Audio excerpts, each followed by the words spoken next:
कोशिश करता हूँ कि इसको हम एक अपने फंड से हम इस तरह करें और फिर उनकी वहाँ से ट्रेनिंग होगी और फिर बैंकों को हम टारगेट दे देंगे। तो बेसिक पर्पज उसमें झारखंड राज्य में जो रिजॉल्व होता है कि उनको प्राइवेट एजेंसी और महाजन के चंगुल से बचाकर, ताकि वो बिल्कुल नॉमिनल रेट ऑफ इंटरेस्ट पे केसीसी है, एसएचजी है, एसएचजी में भी हमारी इस जिम्मेवारी को ये लोग अच्छे से पूरा करें। कुछ दिनों पहले डीएलसीसी की मीटिंग हमने की थी। उस मीटिंग में हमने सभी बैंकों को बहुत स्पष्ट रूप से अपनी चिंताओं से अवगत कराया। मैंने ये कहा था कि जो हमारे प्रायोरिटी सेक्टर है, जैसे हमारे कृषक मित्र हैं, जो किसान की लोन है, किसान क्रेडिट कार्ड है, किसानों को लोन दी जा रही है, जो हमारे छोटे उद्यमी है, जो हमारी स्वयं सहायता समूह की दीदियाँ हैं, जो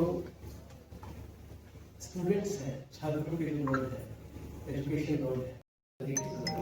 जिसमें लीडरशिप लोन दिए जाने की जरूरत है। बहुत कम समय में लोगों ने इस तरह का प्रयास किया है और भी सेक्टर्स में ये काम अच्छा करेंगे। उनको उम्मीद है अगली डीएलसीसी बैठक में बैंक ऑफ इंडिया की लीड बैंक ऑफ इंडिया से उम्मीद करता हूँ कि ये जो है अपनी तरफ से आगे बढ़ के वो कुछ करना चाहता है, किसी चीज में आगे बढ़ के लोग लेकर कुछ काम करना चाहता है, तो हम अगर उसको थोड़ा सपोर्ट नहीं करेंगे, उसके पीछे थोड़ा मेहनत नहीं करेंगे, तो ऐसे में क्या होगा कि उनको और वो पीछे चल जाएंगे। 4 कदम जो आगे बढ़े थे वो 20 कदम पीछे चले जाएंगे। ऐसी चीजों में बैंक को ये सोचना चाहिए कि हम सिर्फ वहीं बैठ कर काम नहीं कर रहे हैं, हम बैंकिंग भी कर रहे हैं, पर हम जिसके लिए हैं उसको पूरी तरह से सपोर्ट करें, उनके लिए काम करें, उनको सपोर्ट करें, उनको हर तरह से इक्विप करें। अगर उनको ट्रेनिंग की जरूरत है, कहीं भेजने की जरूरत है, थोड़ा सा सीख लें, कैसे उनको बुक कीपिंग करनी है, कैसे रिकॉर्ड्स को मेंटेन करना है, ये सब भी चीज अगर नहीं आता है तो ये भी उनको सिखाने की जरूरत है, तो ये भी करें।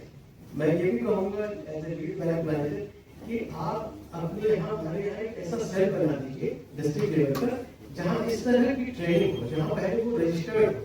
तो मुझे पता चले कि 200 लोग हमारे यहाँ काम करना चाहते हैं, फिर मैं डिस्ट्रीब्यूट कर दूंगा बैंक वाइज कि कौन कौन से बैंक में सबका बैंक के हिसाब से मैं उनको डिस्ट्रीब्यूट कर दूंगा। पहले उनकी सारी कमी को वो सेल दूर करेगा और फिर ये तय करेगा वो सेल कि किस चीज के लिए ये बेस्ट ये काम कर सकते हैं, कहाँ इनको लगाया जा सकता है, कहाँ ये बेहतर काम कर सकते हैं। और जब वो काम शुरू कर देते हैं उसके बाद पहला साल जो होता है वो बहुत कठिनाई का साल होता है। पहले साल में उनको बहुत कुछ समझ में नहीं आता है किस तरह से करना है, क्या करना है, वो उस जगह उसको सपोर्ट की जरूरत है। और दूसरे साल में थोड़ा घाटा भी होता है, तो उस घाटे से वो कैसे उबर सके, कैसे अपने फंड में वो एक इमरजेंसी फंड रखे, उस घाटे से वो बाहर आ सके। और तीसरे साल से जब प्रॉफिट आने लगता है या अपना उनका टर्नओवर बढ़ता है, तो उसका मैनेजमेंट कैसे करें, उसको एक प्रॉपर ट्रेनिंग में 3 साल 4 साल तक हैंड होल्डिंग करने की जरूरत होती है। तो जब तक हम उसमें इमोशंस के साथ नहीं जुड़ेंगे, केवल एकदम ड्राइव रहेंगे, डिटैच रहेंगे कि हमें एरिया लो, आप दोगे तो ठीक है, नहीं तो फिर रिकवरी के प्रोसेस में ऐसा नहीं करके हम उनको पूरा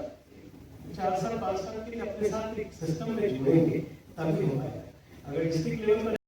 मोटिवेशन किया और जो एक्सपेक्टेशन उन्होंने बताया, सर मैं आपकी नॉलेज भी लेके आया।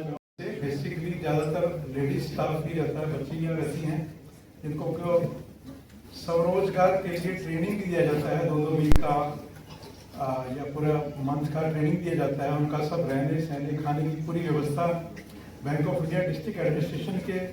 सहयोग से ही करता है उसको, और उसको फिर उनका लिंकेज करा जाता है। जो भी बैंक उनके नज़दीक पड़ता है, क्रेडिट लिंकेज उसको बोलते हैं, उसको क्रेडिट लिंकेज की सुविधा भी मुहैया कराते हैं, ताकि जो साहब ने जो एक चिंता व्यक्त की है कि उसको पहले ट्रेन किया जाए और फिर उसको कुछ ना कुछ फाइनेंसिंग दी जाए, हैंड होल्डिंग किया जाए। तो सर मैं आपको बताना चाहूँगा कि हम ऑलरेडी ये काम दोनों ही डिस्ट्रिक्ट, हमारे हिमाचल के दोनों ही डिस्ट्रिक्ट में आरसीटी है और जिला प्रशासन के सहयोग से आरसीटी है, अच्छे से ये सब किया जा रहा है ऑलरेडी। और उसका टारगेट्स भी रहते हैं क्रेडिट लिंकेज के भी और ट्रेनिंग के भी, वो सब भी हम लोग अच्छे से पूरा कर रहे हैं। और रिसेंटली दोनों ही ट्रेनिंग इंस्टीट्यूट का ग्रेडिंग भी हुआ सर,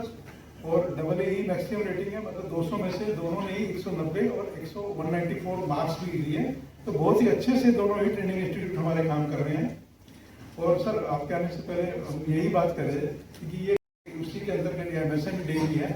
तो बेसिक पर्पज उसमें झारखंड राज्य में जो रिजॉल्व होता है कि जो हमारे यहाँ छोटे छोटे बारोबर हैं, छोटे छोटे, उनको प्राइवेट एजेंसी और महाजन के चंगुल से बचाकर, ताकि वो वहाँ ना फंसे, हम लोग खुद सामने से जाके उनको बिल्कुल नॉमिनल रेट ऑफ इंटरेस्ट पे, केसीसी है, एसएचजी है, एसएचजी में भी हमारी बहनें लोग एक ग्रुप बना के बड़ा उनको ट्रेनिंग, उनकी आहिस्ता आहिस्ता करके लिमिट बढ़ाई जाती है, ताकि वो अपने लोकल लेवल पे भी कुछ छोटे छोटे उद्योग स्थापित कर सके। उसके अतिरिक्त वो यदि उनको पशुपालन कोई करना है, बकरी पालन